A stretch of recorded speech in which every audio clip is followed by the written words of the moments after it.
Shahrixon tumani Segaza mahallasida yashovchi 2007-yilda tug'ilgan shaxs ijtimoiy tarmoqlarga kirishi va turli O'zbekistonda taqiqlangan saytlardagi materiallar bilan tanishishi oqibatida diniy qarashlari o'zgarib, Suriya va boshqa notinch davlatlardagi xalqaro terrorchilik tashkilotlarining media markazi yo'lovchilari ta'siriga tushib, Instagram ijtimoiy tarmog'i va Telegramda Ahli Sunna editlar guruhini yaratgan va o'ziga Abu Bakr taxallusini qo'yib faoliyat yuritgan.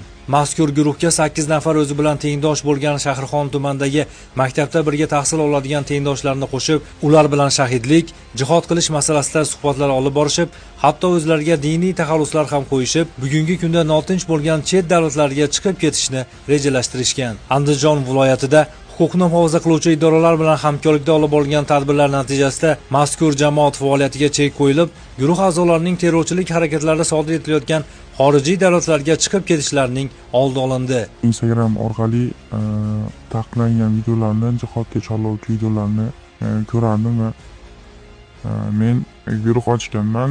Ahli Sunna editlar va u yerda sinfdoshlarini qo'shganman, ikkita va bu yerga o'sha taqiqlangan jihod va shu janglar to'g'risidagi videolarni tashlardim.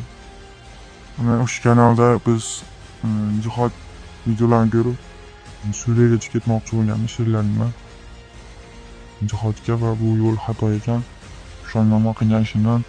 Mazkur holat yuzasidan O'zbekiston Respublikasi Jinoyat kodeksining 244 prim 1-moddasi 3-qismi G bandi hamda 244 prim 2-moddasi 2-qismi bilan jinoyat ishi qo'zg'atilib, tergov harakatlari olib borilmoqda.